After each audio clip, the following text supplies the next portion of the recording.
All right. Hello, everyone, and welcome to MMA Island. I'm Zach Harkness, and today I'm joined by the head coach and founder of Fortis MMA, Sayif Saud. Hello, and welcome to the show. How are you doing today? I'm good. Thanks for having me on. No problem. So I want to get into the first question here, and I want to ask you about the early days of Fortis. While you have many UFC fighters on your roster, you also claim lots of top contenders. For this example, I want to use people like Geoff Neal, Macy Chiasson, and Diego Ferreira. When those three first walked into the gym, did you know that they would reach the heights that they would so far in MMA? I think that you look at each athlete and you're constantly assessing them. And, my first assessment, the first time I met Geoff, it was his first loss. And it was, I don't know, 9 years ago, maybe 10. And he wasn't training with me at the time. And I told him, hey, I want you to come see me anytime because I saw the potential. And then he ended up doing that eventually. And then Macy came to me. She was 2-0. And I told her the first day, I go, man, I really think you could do something great. She's like, you think so? I said, yeah, let's try to get you in the house. We got her in the Ultimate Fighter. The rest is history. And then Carlos Diego has just grinded. I mean, he's a guy that was a world-class BJJ player. And now I will tell you that, I remember watching Carlos before he was with me. Can you see me? Yeah. And he had a ton of heart, man. He had a ton of heart. I mean, he was a grinder, but he wasn't complete. The striking wasn't great. His wrestling was all right. His judo was all right. But now, I mean, dude, Carlos can fight you anywhere. He can fight you on the feet. He can fight you on the ground. He can fight you in the phone booth. I mean, he just doesn't care. So, I think it's just kind of natural to watch everybody's progression. And everybody's progressing. The sport is progressing. But there's definitely an inkling when you see people, and you communicate with them. I just like to tell people straight up, whatever I see is what I communicate, and I think that's a very effective way to be in this sport. I would have to agree. Now, your gym has exploded onto the scene recently as your fighters have been winning a lot throughout these recent years. What are the biggest differences you've noticed in the gym and in the intention it gets with the success so far? We try to keep it the same. Our goal is to become one of the best gyms in the world and, have, contenders in every weight class. We got 5 ranked fighters now, in the top 15, which is crazy, all in different weight classes. From only starting 3.5 years ago, it's definitely awesome, but the reality is we still got a long way to go. We still don't have a champ. And I mean, inevitably, you can't really be too proud of yourself until you start, getting some champs and getting some title defenses. And it's the same standard for everybody. So, we're keeping humble and, we've had our adversities as well. Corona has been really bad in Texas. It's been a real rough few months. No one can train, people, all kinds of stuff. So you just got to roll with the punches, man. But when you're committed to the process and you love the game, you're not thinking about time. You're just kind of enjoying the moment, So who are some of the fighters that the coronavirus has hit personally when it comes to their fights so far? No, it hasn't hit. Ramez Brahima had one of his relatives come stay with him last week in Vegas just to hang out, and they ended up having a guy that got popped, and he didn't get to fight, but he took the fight on 7 days notice, and the UFC still took care of him. So it's all good, it is what it is, right? He didn't get to fight, but he got in the UFC. So it's just, I'm making people get tested once a week. You got to be tested to be in practice. I've got to actually see the test. We're doing temperature checks. We're doing masks in and inside, outside, common areas. I mean, there's just a lot of other stuff going on right now. And, I'm just having to mitigate so many things, and I'm making sure that I do that because I just think you need to be responsible in this time. Wherever you fall on the spectrum of what you think about what's going on, I think being responsible and to society as a whole is important for all of us. So, yeah, we're moving though. All right. Now, one of your fighters, Uriah Hall, was scheduled to fight Jacare Souza at UFC 249, but the Oh fight was yeah, I forgot scrapped about due to that one. I forgot yeah, about that one. Yeah, he, yeah. he was scrapped due to Jacare testing positive for COVID-19. Now, Uriah said that he was disappointed because he worked extra hard in this training camp for the fight. As Oh kind yeah. of the main authority on that, did you notice a difference in this camp for Uriah? And is that same spark now there in his preparations to fight Yoel Romero? The coolest thing is in life, as you age, my mom used to tell me, there's something good with every age. She said every age has something good. And the beautiful thing about watching a fighter who is mentally maturing and then still physically getting better, Uriah might be 35, but like, man, he's getting so much better, and now he's got the mental maturity to be ready for those challenges. I mean, like, look, we all don't grow up until, some of us never grow up, but it's a process. And Uriah has always had talent, but him just being able to execute his talent and stay in control and get the job done, that's been the only thing that's been inconsistent. But I believe now that he's just in a totally different place mentally. I mean, the guy's got so much talent. He's always had talent, but now he's got structure, he's got discipline, and he's got focus. And yeah, man, he's trouble for anybody at 85. Yeah, and it seems like the Jacare fight getting strapped was a blessing in disguise because Yoel Romero is one of the biggest names in that division. And Yeah. that's just a huge fight for anyone and a scary fight for anyone. Just look at the guy, Do you Yeah, think for he's sure. you think he's feeling a little bit of that pressure? I mean, of course he's feeling the pressure, right? I mean, but this guy also fought Paulo Costa. He also fought Chris Weidman. He also fought Gegard Mousasi. Like, there's no doubt that the guy's fought some of the toughest people in the world. The list Oh goes yeah. on and on. Robert Whitaker. I mean, I can keep going. Oh yeah. Like Uriah, and I think he fought them without the maximum preparation, and he still went and faced them. And Paulo Costa, he was tagging him with that jab, hitting him. And I think now he's just got a whole different level of preparation. He's been with our camp now for some time, and he's got a couple fight win streak going, and he's in a good groove, man. So look, if he goes out there and beats Yoel more convincing than Israel did, then that's always interesting. That fight would be really awesome to watch just because it's just a pleasing style, man. Those guys would be standing around, spinning, hitting each other, jumping all over the place. It'd be really cool to see. So we'll see what happens. He's definitely going to be ready for Yoel, and he just like if he wasn't more ready for Jacare. I mean, Uriah is trending up, man, and it's pretty awesome to watch. Is that fight in Fight Island or is it back in the States? No, it's August 22nd, I believe, in the States. All right. So for his training camp against Lyman Good, Bilal Muhammad came to your gym to train with Geoff Neal and yourself. And does Bilal plan on staying with you guys? And would you welcome more fighters to come train with their past opponents under your tutelage? I mean, I don't ever contact fighters myself. When fighters contact me, I'm pretty lenient about them coming, especially if they're tough. Bilal is tough as shit. And Bilal, I mean, I told Geoff before he fought Bilal, I was like, dude, this is going to be your hardest fight. I said, this dude is not going to quit. He's not going to give up. I said, you need to be ready for a decision. And he kind of looked at me. It was right before we went out in the tunnel. Kind of looked at me like, and afterwards he's like, I'm glad you told me that. Because he hit Bilal with those same head kicks he hit Camacho and some other guys with that took out, and Bilal just kept coming.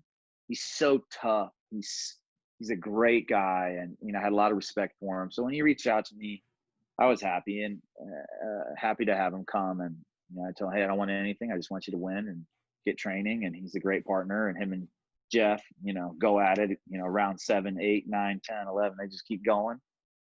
And as far as having other people, it's just a case-by-case basis. We're not looking to add people to our team. We've built our team kind of from the ground up, and I think that there's a cohesiveness there. And certain people work. Uriah being one of them, just like fits right in, right? So, I mean, it's not always about quantity. It's also quality, and we also have like 15 people in UFC already. So I think to stay focused on each athlete, their fights, 3 fights a year. I mean, it takes, continuing to add and add and add. I don't really think actually is the right thing. It just kind of depends on the scenario. So there's the very famous saying that iron sharpens iron. So do you think during that time Bilal was training with Geoff that it was beneficial for Geoff in developing his Oh yeah, skills as well? For sure. For sure. Listen, Bilal is a dog, and I mean, that guy, I mean, how was he 9-2 in the UFC? I mean, the guy's amazing. And he's beaten so many tough guys. He beat Jordan Maine, right? He's got finishes over tons of tough guys. The only loss that he's got one to Vicente and he has one to Geoff. Well, Vicente and Geoff, some of the best in the division, and like I said, Bilal's just getting better. So of course, iron sharpens iron. Geoff gets to see, how tough Bilal is in the room. And Bilal's a guy that's got, 8-9 wins in the UFC, 2 losses. I mean, he deserves respect. Is he staying with you guys, or is he going to go back to his old camp?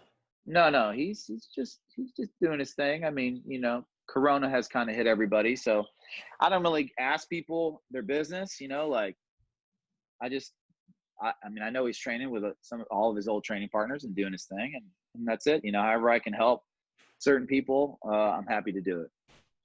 So you mentioned the corona, and it must be tough running a gym in the midst of the coronavirus. What are the biggest differences that you've faced of training fighters during this global pandemic?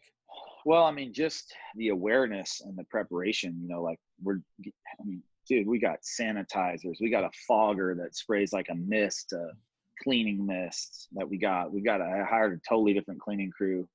They're in there every day. Everybody's, cleaning the mats every single time that anyone even drops sweat on there. So just a lot of just preventative stuff. I think overall we've done a pretty good job, and we keep on just analyzing the information. And, I think we closed the gym down faster than anybody else did. No one else had closed yet. And, we're just trying to make smart, informed decisions and be responsible. But obviously, just like, I mean, wearing a mask and all that, it's just different, right? So I think we're getting our wheels back on, and everyone's got to get moving again. I mean, people were sitting for months, and I mean, everyone's just got to kind of get the juices going, and we just move on. Yeah. How many people and fighters are allowed at the gym at the same time? Is it still the same amount, or are you trying to have less people in there? No, man. You can't even get into practice unless you got a corona test.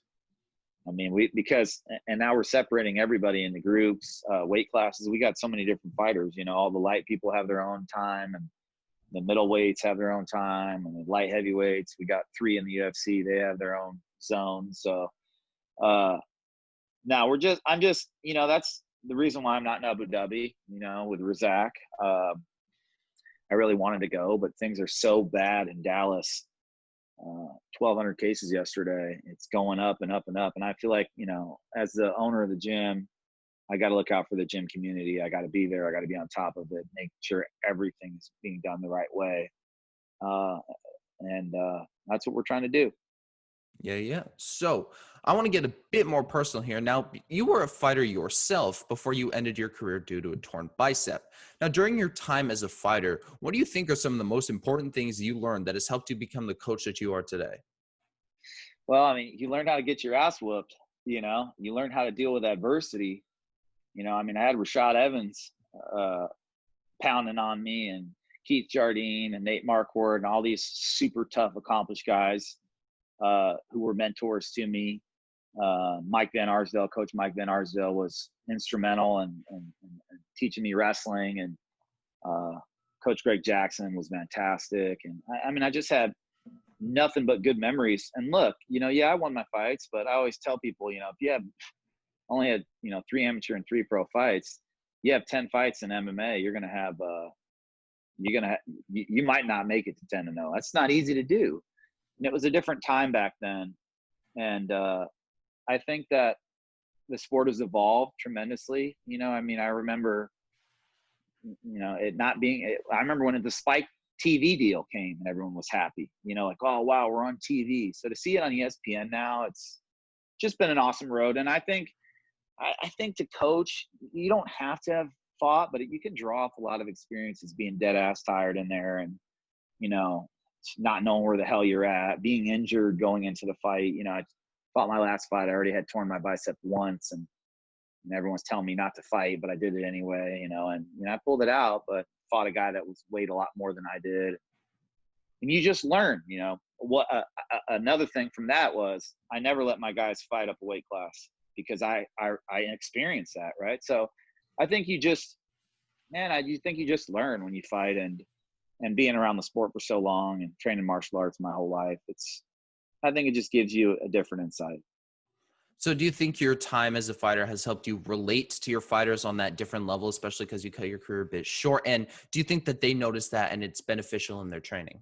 I mean, I think, when somebody's yelling at you and they've never went in there themselves, I mean, that shit's going to cross your mind, and like, what are you doing? Blah, blah, blah. And it's like, dude, have you ever fucking done this? Like, it's going to cross your mind, So when you have fought, win, lose, or draw, man, you've already, had the courage to step in there and test yourself. So I think that there's a respect that comes with that.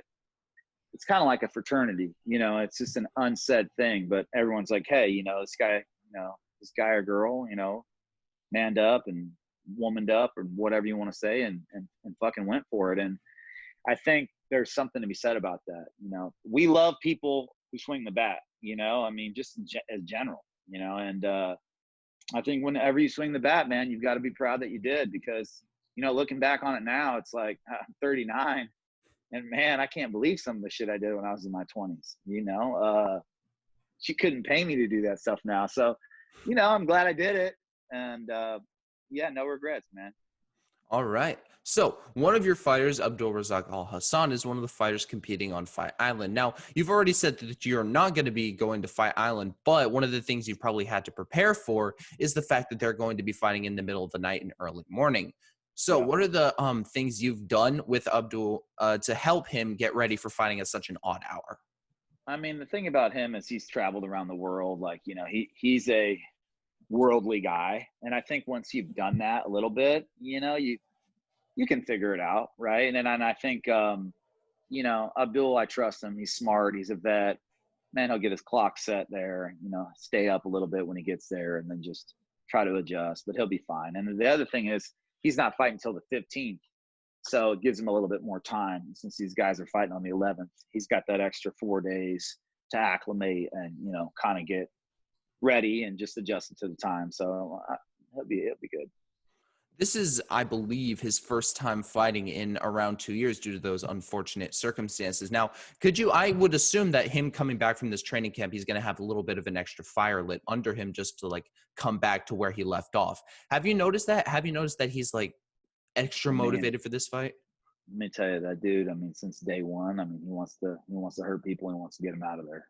He's a finisher. And some guys have that fire, man, where they just go in there and, they're in kill mode. Some guys are more cerebral. Some guys everyone's different. But Razak, I mean, I mean, motivated, sure, for sure he's motivated, but that's who he's been since day one, kind of all the way back to the first question you asked me, like he's a killer, man. So, yeah, I mean, anything can happen in there, but that's just not a guy that you want to face, man. It's not 10 first round knockouts, 10 wins. I mean, he's a powerful kid, and he's very talented and skilled as well. He's very good in the clinch. He's very good on the ground. He's got great wrestling. He's got great striking. I mean, very strong. So it's awesome seeing these guys. Like I told you, as they age a little bit, like they just get so much better because I think they've got the mental maturity and then they still have the physicality. It's kind of like the perfect balance, and that's what I see with Razak. Is he the only one of your fighters competing in Abu Dhabi? He is. Yeah, he's the only one. We tried to we almost made one fight over there, but it didn't end up happening. And look, I was just there in September with Carlos, right? And had a great time. I was there on my birthday, had a great time. Saw, everybody took care of me, did some media over there. Man, had just such a great time. So for me, I was just there, and it's all right. I mean, it's okay. I wish I was there for Razak for that hour or two, but that'd be about it. And I got to look out for everybody here too. We're just trying to deal with everything as it comes. If you're allowed to say, which is the fight that was going to be set up for a Fight Island that got scrapped? No, I can't tell you because it's going to happen still. It's just happening at a later date and hasn't been announced yet. So it's a big fight. It's a big fight though. Oh, okay. I'm excited. That's some big news. So I want to go into the next question. As the owner of a very successful gym, this will probably be a very tough question to answer. But out of all the amazing accomplishments and moments that your fighters and yourself have experienced, which ones like stand out to you as like the crowning achievements of Fortis MMA? Well, I mean, there's a lot of them. Anytime that Carlos just beat Pettis, first one to submit him ever. I thought that was real impressive. Geoff, first one to finish Perry ever. Carlos's fight against Tyson off. He's the underdog. No, he has no chance. And the list goes on and on. I mean, so many hard fought wins. Geoff's fight against Nico Price is a freaking classic. Those guys went at it. I mean, just there's too many fights. Span's fight of Nogueira when he knocked Nogueira out in Brazil was pretty special. I mean, yeah, there's a lot of good memories, but the thing I'm most proud of is just how close everybody is, and everyone's kind of on this journey together. And it's been really awesome to be a part of it and watch people's dreams come true and watch them do what they love. I mean, anytime you're doing what you love in life, you got to be happy and feel blessed and feel fortunate, and that's how we feel. Yeah. So you mentioned UFC 246 and Diego Ferreira's win over Anthony Pettis. Now, this might be one of the biggest cards your fighters have ever fought on, based on the fact that it's, Conor McGregor card. Could you tell that it was that extra level of like hyped up by the UFC and everyone else just because of the main event? And did that put any like stock into Diego's performance where he went out and just had that amazing win? I mean, that guy's so game right now. I mean, he will fight anybody. And I mean, I don't think he cares where, when, who the main event is. Connor, no Connor. So I think we're going to move into the next question here. One of the most unique things about you is your partnership with NBA legend Darren Williams. Needless to say, this is not very conventional. So could you care to share how you began working with him, and does he actually plan on fighting professionally? Yeah, D-Will's my guy, man. I was training him, for a little while, and I had started working on the gym, doing the construction, and one day we got done working out at the gym I was at, and I was like, man, why don't you kind of come over here? I want to show you something. And he's like, dude, this is so awesome. You got to let me in. I was like, nah, I'm good. I got it. I planned ahead. And he asked me a couple times. And then the last one he asked me, he said, I'm not going to ask you again. He said, I want to be a part of this. And I was like, all right. And I told myself, I was like, why would I not? I love Darren. I mean, he's such an amazing guy, such a humble guy. It's amazing, man. People that achieve so much are always so humble. Those are the people that really make it. And, Darren was a superstar at one time, one of the best point guards in the NBA, 3-time All-Star, and he's just the nicest dude in the world. And he's tough as hell. He comes in there and trains. I mean, we roll and he spars with the guys. And I mean, he could definitely fight. And I mean, he was a state champ wrestler when he was young too. So I mean, he's super athletic. But I think he's 35 now. So if he's gonna do it, he's got to do it quick. Yeah, I would assume so. Now, has your work with him brought in any other like basketball players to your gym? Yeah. No, I've worked with Kristaps Porzingis. I worked with tons of basketball players. Justin Anderson used to come in when he was on the Mavs. Rick Carlisle and the whole team came to our opening, which was really awesome. Now we've got great ties with the Mavericks and just Dallas in general. FC Dallas actually invited us a few months ago and gave us jerseys with Fortis on them. I said, man, we're huge fans of you guys. Like, it's awesome. It's cool, right, to get recognized by the major other major sports and get the love. Have you worked with Luka at all? Have not worked with Luka, but I would like to get him in there. Man, Luka's the man, dude. We love Luka.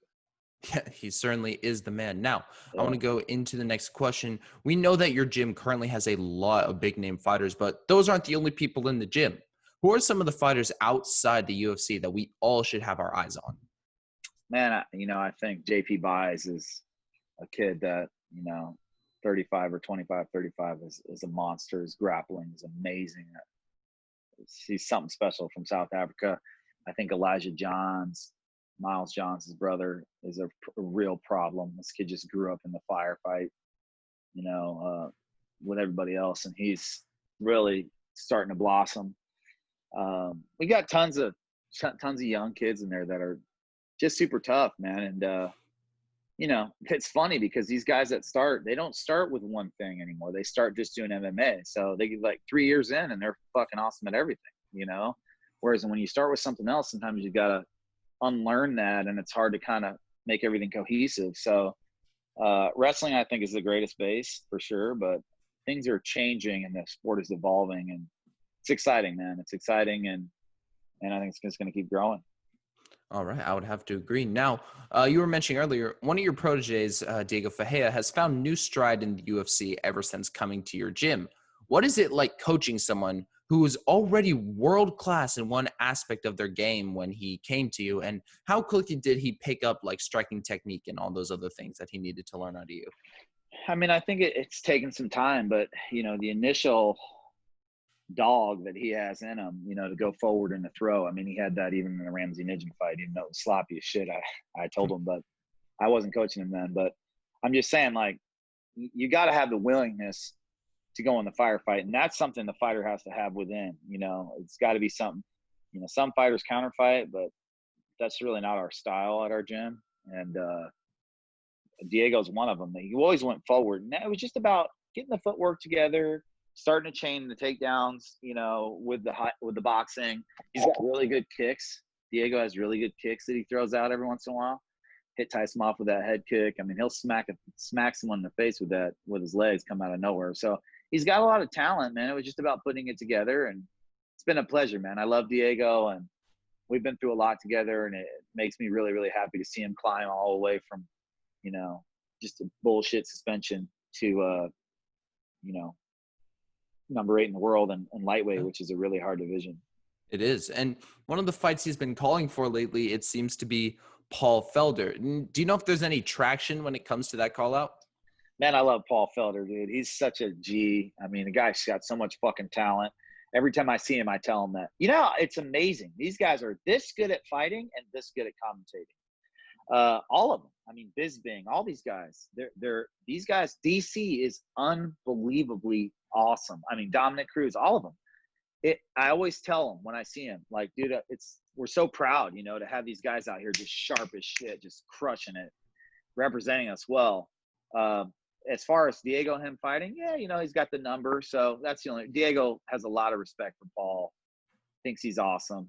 Felder has also, told me he respects Diego and thinks he's great. I get it, and I mean, after his last fight, I thought he won. I thought he won that fight against Hooker, and I mean, I can understand, where he's just, I mean, he pushed it in that fucking fifth. Awesome, I mean, I thought it was great, and Hooker's badass too. But I think it's disheartening. So, hey, man, it's a game, and everyone's got to call everyone out. But I'll never talk shit about fighters. I think as a coach, it's very out of place to run your mouth about fighters that are actively fighting. To talk on Twitter, to talk about finishing. Oh, we finished this guy, that guy. Shut up. You didn't finish anybody. Have some respect. So I never talk about fighters, man. And that's, the guys have a grudge with each other. That's between them. As a coach, though, it's not my place to speak on or interject. I think it's very low level. I would have to agree with that. Now, as we know, fighting and coaching are very closely related, but not all fighters become coaches. How did you find your way to begin coaching, and what is your favorite part about it? Well, I grew up doing judo. My dad owns judo and karate school. He's had it since 1976. And dating myself, but I was born in 80, so 40 this year. I've been doing it my whole life since I was 3 years old. Since 1983. I mean, I got pictures of myself in the gi as a baby all the way up until, 18, 19 years old, and came back to the sport, at like 24, 25. And when MMA was kind of coming alive, and, man, I don't know, the rest is history. I just have been doing it for so long. It's just like, I spent so much time in the gym, so much time looking at fighting. It's just like my life's work. So I think my whole life has really just prepared me. And, my dad also being a teacher, my brother being a teacher, I just think it's kind of, I guess it's our thing, our family's thing. And, I feel real lucky to have competed, and I feel real lucky to be coaching. and doing something that I love to do. So it's weird to me. I don't really think about it, how I ended up here, because it's always been a part of my life, since I've opened my eyes, since I was 3 years old. My daughters are in jiu-jitsu too now. They did their first tournament. My one was 5 and the other one was 8. And they did awesome, man. And I love seeing them out there competing. It reminded me of when I was young too. I think martial arts, man, just having that in your life, it just gives you so much discipline, so much self-respect. It can give you so many positive things that you can parlay into all the other areas of life, that you need. And I think that's what martial arts has done for me. And I'm very thankful. Yeah. And you're still very, very young. I mean, you're going to be 40, and that's a lot younger than a lot of these coaches out here. Getting up there, my man. Yeah, I'm older than you. Well, yeah, I'm 19, but like twice. I was going to say I'm twice your age. There you go. But like compared to a lot of these other coaches, you're still kind of young. So how, like, you could realistically be coaching for like a very, very long time. Do you see yourself like, is that what you're going to do for the rest of your life, do you think? I always tell my guys this. So we're on a 5-year countdown. 5 years. That's it. You got to make it, get your money, get in there. I mean, man, I grew up in Indiana too. So I like space, man. I like quiet. I like country. Wouldn't mind having a fucking horse and just chilling. You know what I mean? Just having some space.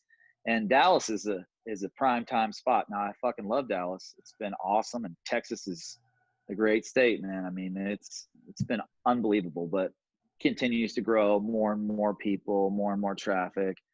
And, as you get older, man, that's just not what you want, right? You want to go hit some golf balls and take a Sunday drive. I mean, you don't want a lot of stress. So I don't know, maybe 5 years, maybe it'd end up being 10, but I don't really see myself past 50, running in and out of the cage. And honestly, don't see myself past 45, running in and out of the cage.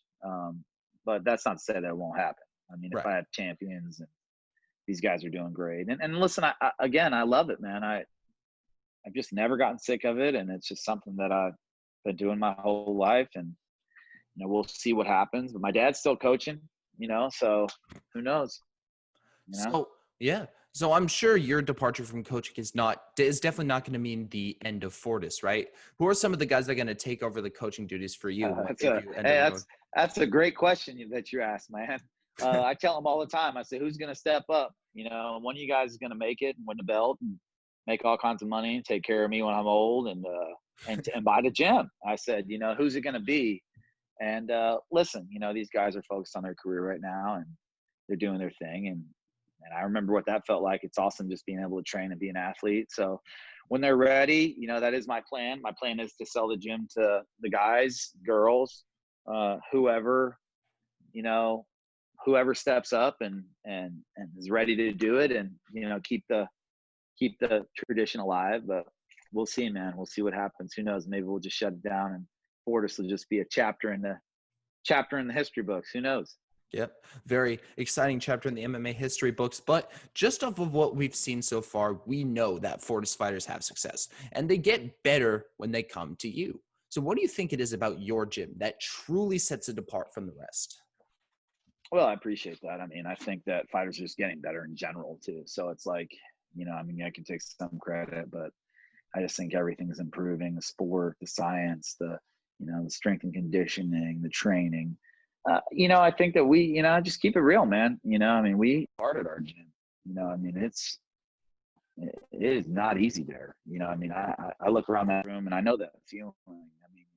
You got a bunch of lions in there and they're all just scrapping every single day. And that's the point, right? The point is to make them so used to a dangerous environment, so used to such dangerous opponents that when they're in front of them, they don't even think about it. And that's not easy to do because there's just so much on the line. I mean, if you saw some of these guys fight in practice, you'd think they were the best fighters ever. And, they get in a fight and they make mistakes, they get nervous, and man, it's just part of it. It's a really hard thing to explain, but it's fucking hard. You go in there and you might be ready and everything's perfect, but you twist the wrong way, you get hit, you lose your balance, you get rocked, things happen. So, and all it takes is a split second in there, man. So I try to prepare them as best as I can with hard ass training and they go hard and we try to be smart as well. And we've got an awesome strength and conditioning program Mike Scatia, I think one of the best in the world.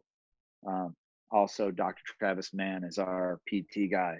Unbelievable guy I met randomly who was rehabbing my shoulder. And I told him, I said, you're like the best guy I've ever met. And now he works on the whole team, you know, several years ago. But we got a great team in place, you know, around us to support, you know, doctors, like I said, PT guys. It's good, man. So we're just going to keep it moving.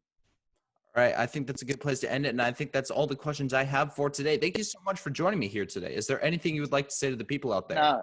No. Hey, it's my pleasure. And, you know, thanks to everyone who supports us and everybody that watches MMA. Like, you know, like I said, we're all living our dream and we're all doing it together. So much love. All right. Again, I would like to thank Sayif Saud for joining me today, and I would like to thank you, the viewer, for watching this interview. I've been Zach Harkness with the MMA Island, and I will see you all in the next one.